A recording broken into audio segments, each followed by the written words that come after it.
Bismillahirrahmanirrahim. Assalamu alaikum students. How are you all? I hope all will be good. I am your physics instructor Afaq Ashraf. बच्चों last time हम लोगों ने stationery waves को देख लिया था। उसमें हम लोगों ने देखा था किस तरह से स्टेशनरी वेव्स एक दूसरे के नोड्स और एंटी नोड्स बनाती है। मतलब कहाँ पर इसकी जो वेव्स है वो मैक्सिमम मैग्नीट्यूड रखती है और कहाँ पर ये मिनिमम मैग्नीट्यूड रखती है। इसके अलावा हमने उसके कुछ पार्ट्स को देखा था। आज का जो हमारा टॉपिक है उसी से रिलेटेड है और इसका नाम है stationary wave in the stretch string, यानी तनी हुई स्ट्रिंग में, तनी हुई रस्सी में हमारे पास जो स्टेशनरी वेव्स है उसको प्रोड्यूस करने का प्रोसीजर क्या होगा और उसके दौरान कौन कौन से अवामल पेश आएंगे। अभी तक आप लोगों ने हमारे चैनल को सब्सक्राइब नहीं किया तो इसको लाजमी सब्सक्राइब कर लें। लाइक कमेंट और शेयर करना मत भूलिएगा ताकि इस चैनल की जितनी भी एजुकेशनल वीडियोस हैं वो आप तक पहले पहुंची जा सके। वीडियोस को शुरू से लेकर आखिर तक लाजमी देखिएगा ताकि जितने भी एजुकेशनल और इसके कंसेप्चुअल क्वेश्चन है वो आपको क्लियर हो सके। तो बच्चे आज का टॉपिक हम लोग शुरू करते हैं। बच्चे स्टेशनरी वेव्स में हम लोगों ने चीजों को स्टेशनरी के हिसाब से मतलब जो कैंसिल आउट करते हैं और उनका जो रिजल्टेंट है वो जीरो किस तरह से आता है। और हम लोग यहाँ पर stationery waves in stretch string के हवाले से देख रहे हैं तो हम लोग इसका पहले थोड़ा सा ओवरऑल व्यू देखेंगे जिसमें हम लोगों ने अपने स्टेप्स को बावरली बहावरा करवाना है। Stationery waves in stretch string, तनी हुई रस्सी में स्टेशनरी स्ट्रिंग क्या करती है, किस तरह का उसका रद्दो अमल होगा और उसकी इक्वेशंस बनेगी। It can easily generated in stretch string, इसको तनी हुई कमान में आसानी के साथ हम लोग कर सकते हैं। लेट्स सपोज दैट, फर्ज करें आपके पास एक तनी हुई कमान है और आप लोगों ने उसको दो स्पोर्ट्स के साथ बांधा हुआ है। दोनों आपके पास सोलर स्पोर्ट्स हैं, इसके दरमियान में रस्सी है। जब इस रस्सी को हम लोग दरमियान से पकड़ के करेंगे तो फिर उसकी जो वेव्स की प्रोसीजर है वो कैसा होगा। जब हम इसको 1/3 तीन केस आएंगे हमारे। एक हमारे पास वन वाइब्रेशन केस आएगा यानी कि जब हम उसको मिडल से स्ट्रेच करवाएंगे या उसको हिलाएंगे। दूसरा केस हमारा आएगा क्वार्टरली, यानी इसका जब चौथा हिस्सा हम लोग प्लग करवाएंगे उसको वहां पर हर करके। फिर तीसरा एक आएगा हमारा जिसमें हम लोग इसका 1/6 पार्ट मतलब इसको यके बाद देख रहे हम लोग इसको स्ट्रेच करवा रहे हैं, प्लग करवा रहे हैं और उसके नतीजे में ये अप डाउन प्रोसीजर में कब कहां पर वेव्स पैदा करेगा। इसके नतीजे में नोड्स कहां पर पैदा होंगे, एंटी नोड्स कहां पर होंगे।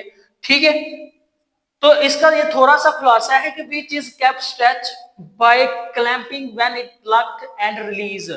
ये बतदरीज उस वक्त तक बनती रहेगी जब हम लोग इसको प्लग करेंगे और छोड़ेंगे, रिलीज करेंगे, then it will be change its motion. ये अपनी मोशन को भी चेंज करेगा और उस लिहाज से क्या करेगा, वहां पर अपनी पोजीशन को भी सेटअप करेगा। इस ओवरऑल चीज में हम लोग एक चीज को डिस्कस कर लेते हैं कि हमने प्राइमरी क्लास में पढ़ा था कि जब हम किसी तनी हुई कमान में या तनी हुई रस्सी में किसी चीज को देखते हैं तो वो होती है उसकी फोर्स। यहाँ पर जो उस फोर्स की मैग्नीट्यूड है बच्चों वो आपने याद रखेंगे जिस स्पीड के साथ वो यहाँ पर हरकत करेगी वो होगी आपकी F/m²। ये आपके पास वो स्ट्रेस और ये m जो है उसकी लेंथ है, वो लेंथ है जो यहाँ पर वाइब्रेशन के दौरान हरकत में आएगी। सबसे पहला केस है आपका फर्स्ट मोड ऑफ वाइब्रेशन भी कह सकते हैं या उसको कह सकते हैं when string is plugged at the middle, जब हम लोग स्ट्रिंग को उसके दरमियानी हिस्से से हरकत में लाएंगे। तो बच्चे ये देखें जब हम लोग इसको दरमियानी हिस्से से स्ट्रेच करेंगे, फॉर एग्जांपल हमारे पास ये स्ट्रिंग है और ये इसकी दोनों साइड्स के ऊपर दो सोलर स्पोर्ट्स हैं जिनके साथ इनके सिरों का हम लोगों ने बांधा हुआ है। हम लोग क्या करते हैं, इसको दरमियान से ऊपर की तरफ प्लग करते हैं, मतलब प्लग का मतलब होता है तोड़ना, लेकिन यहाँ पर हम इसको हरकत में लाएंगे। ये देखें दूसरे स्टेप में हमने क्या किया, ये उसका सेंटर वाला पॉइंट है जहां पर एंटी नोड बन रहा है। आपने नोड्स और एंटी नोड्स में पढ़ा था कि वो मैक्सिमम डिस्प्लेसमेंट जहां वो मैक्सिमम वेव्स जहां पर इसका डिस्प्लेसमेंट मैक्सिमम होता है या वो वेव्स के पार्टिकल्स जहां पर मैक्सिमम डिस्प्लेसमेंट रखने का एहलियत होता है वो आपका एंटी नोड कहलाता है और जहां पर इसका डिस्प्लेसमेंट जीरो हो जाता है वो नोड्स कहलाते हैं। ये देखें मीन पोजीशन के ऊपर इसका जो एंटी नोड है वो मैक्सिमम होगा। इसको ऊपर की तरफ हम लोग स्ट्रेच करेंगे तो ये ऊपर नीचे ये के बाद देख रहे अपनी मोशन को जारी रखेगा। अगर हम लोग फर्ज करते हैं कि हम इसको मिडिल सेंटर से ऊपर की तरफ प्लग करवाते हैं तो उसके नतीजे में हमारे पास एक लूप बनेगी। ठीक है, इस लूप में हमारे पास नोड्स बनेगा नोड कहां पर बनेगा बच्चों? नोड हमारा इस वाले पॉइंट पर बनेगा। क्यों? क्योंकि नोड ही वहां वो वाला पॉइंट है जहां पर दो अपोजिट वेव्स आपस में बनेगी, और जब अपोजिट वेव्स आपस में बनती हैं तो ये एक दूसरे को कैंसिल आउट कर देते हो। और जिस तरह हम लोगों ने सीआरओ के ऊपर इसकी जीरो रीडिंग क्या की थी, यहां पर भी ये क्या डिस्प्लेसमेंट जीरो होगा, जबकि इसका जो सेंटर वाला हिस्सा है यहां पर एंटी नोड होगा। जब हम इसको मिडल से ऊपर की तरफ स्ट्रेस करेंगे ना, तो उसके बाद हम लोग इसको छोड़ देंगे तो हमारे पास दो किस्म की जो है ना ट्रांसफर वेव्स पैदा होंगी। कितनी किस्म की? दो किस्म की ट्रांसफर वेव्स पैदा होंगी, और वो अप डाउन अपनी मोशन को क्लैंप करेगा, अपनी मोशन को हरकत में लेकर आएगा, और ये तब तक होता रहेगा, रिफ्लेक्टेड होती रहेंगी जब तक ये अपनी रेस्ट की हालत में ना आ जाएंगी। तो इस लिहाज में जो आपके पास सबसे पहली चीज होगी वो उसकी होगी फ्रीक्वेंसी फाइंड करना और उसकी वेवलेंथ को फाइंड करना। तो यहां पर देखें जो हमारे पास एट दैट टाइम जब हम लोगों ने स्ट्रिंग को सेंटर यानी मिडल से स्टक प्लग करवाया, और उसके दौरान जो वहां पर दो किस्म की ट्रांसफर वेव्स पैदा हुई थी, जिसमें दो किस्म के नोड्स, एक को हम लोगों ने नोड जहां पर डिस्प्लेसमेंट जीरो होगा, दोनों ट्रांसफर वेव्स के सिरे अपोजिटली खुद में अटैच हो रहेंगे, अब एक दूसरे के इफेक्ट को कैंसिल आउट कर देंगे, जबकि इसके सेंटर में एंटी नोड बनेगा जहां पर इसका डिस्प्लेसमेंट बिल्कुल मैक्सिमम होगा। उस लिहाज से जब हम इसकी कैलकुलेशन करेंगे, जब इसका क्लैंप आउट एंडिंग पे होंगे, तो वहां पर दो चीजें हम लोगों ने देखनी है, एक उसकी फ्रीक्वेंसी देखनी है और एक उसकी वेवलेंथ देखनी है। हम लोगों ने स्पीड को यहाँ पर देखना, स्पीड क्या होगी, हम लोग इसको सेंटर से मतलब एक पॉइंट से क्या कर रहे हैं, प्लग आउट कर रहे हैं। तो हम लोगों ने पिछले प्रीवियस लेक्चर में हम लोगों ने ये चीज देखी थी कि इसका जो फर्स्ट राउंड है ना, फर्स्ट राउंड, और फर्स्ट राउंड की जो लेंथ है वो हाफ लैम्डा बाय 2 के इक्वल थी। किसके इक्वल थी? Half. Displacement between the one node और one end anti node displacement is considerably divided by lambda by 2। तो यहां पर फॉर वन वाइब्रेशन हमारे पास जो वेवलेंथ होगी वो वन कंसीडर की जाएगी, जो लेंथ होगा वो हमारे पास लैम्डा 1/2 आ जाएगी। लेकिन हमने असल में जो चीज फाइंड करनी है वो है इसकी फ्रीक्वेंसी। क्या फाइंड करेंगे यहां से? फ्रीक्वेंसी। तो ये देखें, लैम्डा 1 को हम लोगों ने एक साइड पर कर दिया, बाकी 2 को जब हम लोग 2l से मल्टीप्लाई करेंगे तो हमारे पास इक्वेशन क्या बन जाएगी, ये lambda 1 is equal to 2l length के इक्वल आ जाएगी। If v is the speed of either components of the wave, for example यहाँ पर जो दो ट्रांसफर वेव्स हमारी प्रोड्यूस हो रही है उनमें से किसी एक का ही कंपोनेंट क्या है, हमारा v है, तो लिहाजा वहां पर जो हमारे पास इसकी स्पीड आएगी वो किसके बराबर होगी, वो हम लोग वेव स्पीड और फ्रीक्वेंसी के फार्मूले के दरमियान जो रिलेशन था उससे देखेंगे, v is equal to F lambda for one vibration, v is equal to f1 lambda 1 आ जाएगा। लैम्डा 1 की वैल्यू क्या है आपके पास 2l।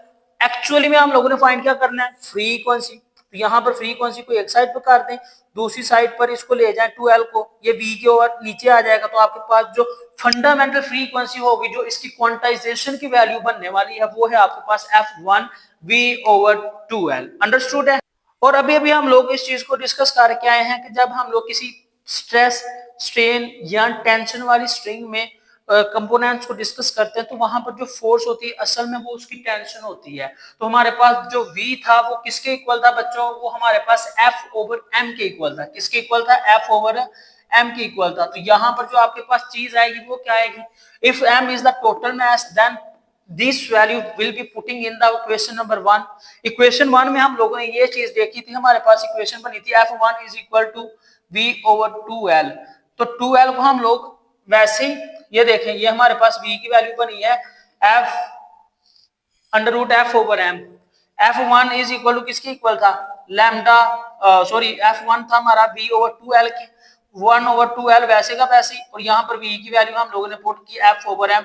That's will be the known as this is called the first mode of vibration in the case of the stress string. Okay, इसका दूसरा mode कौन सा होगा? दूसरे मोड में हम लोग क्या करते हैं, हम लोग फर्ज करते हैं कि एक हमारे पास दोबारा से वही सेम स्ट्रिंग है, हैविंग सेम लेंथ है, बट इट्स वाइब्रेशन इज 1/4 और क्वार्टर। चौथा हिस्सा, हम इसकी जो वाइब्रेशन है वो चौथे हिस्से तक देखेंगे। मतलब इसको हम लोग जब यहाँ पर स्ट्रिंग को स्ट्रेच करवाएंगे, स्ट्रेच करवाने के बाद देखिएगा हमारे पास दो किस्म की न्यू वेव्स पैदा होंगी, जो कि एक ही मैग्नीट्यूड की होंगी लेकिन डायरेक्शन में मुखालफ होंगी। अब इसके वो पॉइंट्स जहां पर इसका डिस्प्लेसमेंट ज्यादा है उसको हम लोग एंटी नोड कहेंगे, और जहां पर इनके सिरे आपस में टच हो रहे हैं बच्चों, वो क्या होंगे, वो इसके नोड्स पॉइंट कहलाएंगे। That's will be the show the zero displacement. आपने ये चीज पढ़ी थी, नोड क्या क्या मतलब है, नोड है आपका जीरो डिस्प्लेसमेंट होता है, और जो आपके पास एंटी नोड है वो आपका है maximum displacement. That's will be discuss in the previous lecture of stationery waves. हम स्टेशनरी वेव्स में इसको डिस्कस कर चुके हुए हैं, नोड्स और एंटी नोड्स को। फिर क्या है, हमारे पास दो लूप्स बनेंगे। जब हम लोग एक चौथाई हिस्सा इसका लूप का या इस रस्सी का अंडर कंसीडरेशन लेके आएंगे तो उसकी जो वाइब्रेशन होगी वो टू वे से बनेगी, और उसका जो लूप्स होगा मतलब कंप्लीशन वो बच्चे टू लूप्स पर डिपेंड करेगी। ठीक है, कितने लूप्स बनेंगे उसके उसके बच्चों टू लूप्स बनेंगे। फर्स्ट लूप के लिए हमारे पास जो वन मोड वाइब्रेशन था उसमें एक ही लूप बना था, उसकी वैल्यू हम लोगों ने देख ली थी कि वो थी लैम्डा 1/2। यहां पर दो लूप्स बन रहे हैं दूसरी फ्रीक्वेंसी यानी दूसरे मोड के लिए, तो इसकी वेवलेंथ भी क्या होगी, लैम्डा 2/2 प्लस लैम्डा 2/2। ये क्या बन जाएगा, ये आपके पास बन जाएगा 2 लैम्डा 2/2। यहां से हम लोगों ने लेंथ लैम्डा 2 की वैल्यू निकालनी है, तो क्या हो जाएगा, लैम्डा 2 एक साइड पर, ये दो एक इसके साथ मल्टीप्लाई और एक इसके नीचे आ जाएगा। ठीक है, तो यहां पर हमारे पास जो स्पीड वेव और फ्रीक्वेंसी का फार्मूला वो क्या था, v is equal to F lambda. यहां पर दूसरे मोड के लिए हम लोग फाइंड आउट कर रहे हैं, तो दूसरे मोड के लिए जो इसकी फ्रीक्वेंसी होगी वो क्या होगी बच्चों, वो बन जाएगी आपके पास v is equal to f2 lambda 2। ये हमारे पास इसकी दूसरी वेव फ्रीक्वेंसी की वैल्यू बन जाएगी। यहां से हमने क्या फाइंड करनी है, इसकी फ्रीक्वेंसी 2 को एक साइड पर कर लें। ये देखिएगा हम इसको एक साइड पर कर लेंगे, दूसरी साइड पर v था, इधर क्या है हमारा 2L/2 है, 2 इसके साथ, या इसको इस तरह से कर लें या हम लोग इसको इस तरह से भी कर सकते हैं। यहाँ पर F2 को अलहदा कर लें, F2 इज इक्वल टू क्या बन जाएगा, लैम्डा 2 इसके नीचे v/लैम्डा 2, ये इस तरह से आ जाएगा। और इस तरह से फिर आपके पास क्या इक्वेशन इस तरह से बन जाएगी, v/2L/2, जो हमारे पास लैम्डा 2 की वैल्यू आई थी बच्चे, हमने उसको डायरेक्ट यहाँ पर क्या कर दिया, पुट कर दिया। पुट करने से क्या होगा, ये थर्ड वाली इक्वेशन यानी थर्ड वाली जो वैल्यू है ऊपर वाले के साथ मल्टीप्लाई, और एक्चुअल में जो हमारे पास वैल्यू बनेगी वो 2 into v/2L बन जाएगी। क्या बन जाएगी, v/2L बन जाएगी। v/2L किसके इक्वल था, हम लोगों ने अपनी प्रीवियस इक्वेशन में देखा था f1 के इक्वल था हमारा v/2L। That's will be the second frequency of the second mode, तो ये हमारे पास सेकंड फ्रीक्वेंसी बन जाएगी। उसके बाद हमारा आ जाता है इसका थर्ड लूप। जब हम थर्ड लूप को डिस्कस करेंगे तो थर्ड लूप में जो थर्ड वाइब्रेशन में जो हमारे लूप्स बनेंगे वो इसके 3/3 बनेंगे। कितने बनेंगे, 3/3। मतलब हमारे पास जो क्वार्टर था उसका 1/4 था, यहाँ पर हमारा 1/3 बनेगा, जिसके जो लूप्स बनेंगे वो बच्चे 3 लूप्स बनेंगे। कितने लूप्स बनेंगे, 3 लूप्स।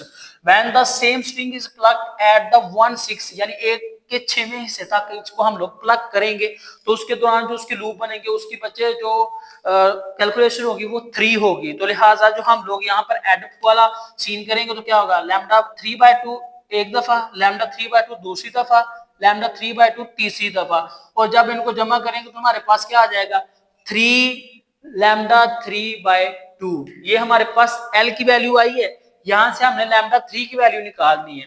2 दूसरी साइड पर जाएगा तो L से मल्टीप्लाई 2L, और ये इधर जरब हो रहा है दूसरी साइड पे जाकर तकसीम हो जाएगा। देन हमारे पास लैम्डा 3 की वैल्यू क्या आ जाएगी, 2L/3। दोबारा से हमने वेव फ्रीक्वेंसी वाली इक्वेशन को इस्तेमाल करना है। यहाँ पर वो क्या थी, v is equal to F lambda for third mode of vibration, f3 lambda 3। असल में वैल्यू किसकी निकालनी है, हमने वैल्यू निकालनी है f3 की। f3 को यहाँ से एक साइड पे कर लिया, हमारे पास जो वैल्यू आएगी वो बच्चे क्या आ जाएगी, हमारे पास वैल्यू आ जाएगी f3 इज इक्वल टू v/लैम्डा 3। लैम्डा 3 की वैल्यू क्या थी हमारी, 2L/3। यहां से हम लोग वैल्यू निकालेंगे, 3 ऊपर चला जाएगा तो ये हमारे पास बन जाएगी 3v 3 into we over 2l, और v ओवर 2l बच्चों आप लोग अभी अभी पढ़ के आए हैं वो किसके इक्वल था, जो आपके पास v ओवर 2l था ना, ये फर्स्ट फ्रीक्वेंसी के इक्वल था, लिहाजा हम लोग इसको क्या कह देंगे 3f1। क्या कह देंगे इसको 3f1। f किसके इक्वल था, f1 की वैल्यू किसके इक्वल थी, f1 की वैल्यू थी हमारे पास बच्चे 1 over 2l under root f over m के, जो कि किसी स्ट्रिंग में स्ट्रेस यानी कि टेंशन F और उसकी टोटल लेंथ और उसका टोटल मास M के इक्वल था। लिहाजा जो हमारे पास इसकी टोटल वैल्यू बनी वो क्या बनेगी F3 क्या है 3F1।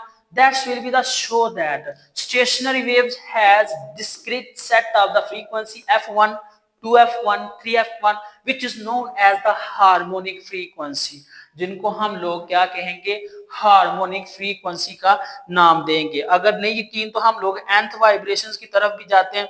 nth में देखिएगा, nth में भी हमारे पास वही चीज आएगी, लैम्डा n किसके बराबर, अभी तक जो हम लोग लैम्डा को इक्वल करते आ रहे थे वो था हमारा कभी l ओवर 2 आ रहा था, कभी हमारा 2l ओवर 2 आ गया था, थर्ड मूड में हमारा 3l ओवर 2 आ गया था, और यहाँ पर हमारे पास n है तो ये क्या आ जाएगा 2l ओवर nth, क्योंकि हमारे पास जो एक्चुअल में था लेंथ का हिसाब वो था l, और यहाँ पर हमारे पास फिर दूसरी साइड पर ये चीज थी ना हमारी, ये देखिएगा जरा आप कंफ्यूज हो रहे हैं, l is equal to lambda by 2 था, यहाँ पर फिर लैम्डा किसके बराबर आ गया 2l के, ठीक है, दूसरी वाइब्रेशंस के लिए, तीसरी वाइब्रेशंस के लिए, और अगर n की है तो ये क्या बन जाएगा 2l ओवर n, और ये चीज मैंने यहाँ पर लिखी है, अब समझ आ गई है।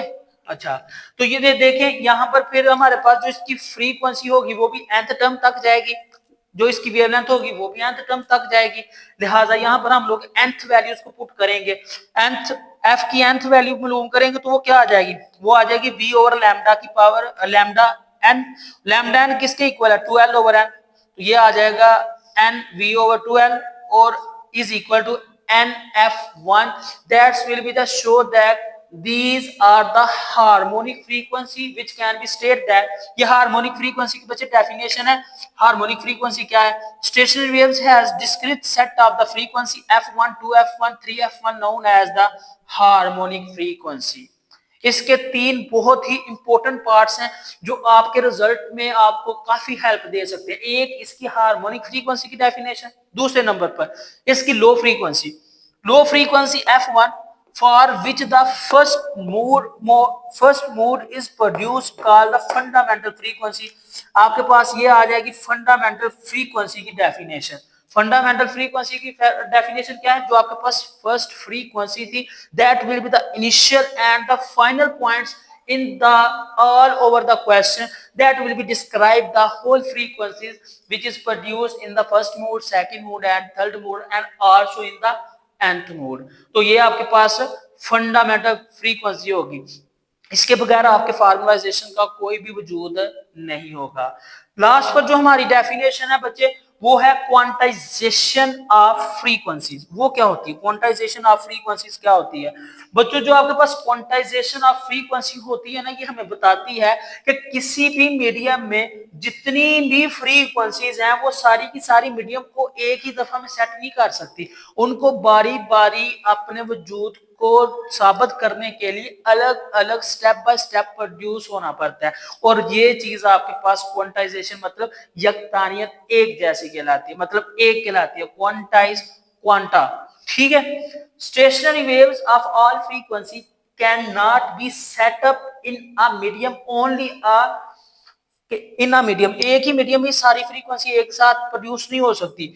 Only a discrete set of the frequencies can set up waves in a medium, this is known as the quantization of the frequency. तो ये आपके पास क्या कहलाएगा quantization of the frequency.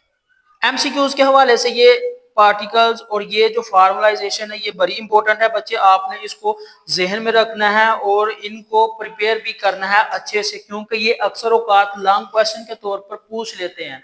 I hope बच्चे आप लोगों को इसकी अंडरस्टैंडिंग होगी। अभी तक आप लोगों ने हमारे चैनल को सब्सक्राइब नहीं किया तो इसको लाजमी सब्सक्राइब कर दीजिएगा, लाइक कमेंट और शेयर करना मत भूलिएगा ताकि इस चैनल की जितनी भी एजुकेशनल वीडियोस हैं वो आप तक पहले पहुंची जा सके। मुझे दे इजाजत, इंशाल्लाह नेक्स्ट लेक्चर में हम लोग मजीद इसके टॉपिक्स को डिस्कस करेंगे। तब तक के लिए अल्लाह हाफिज।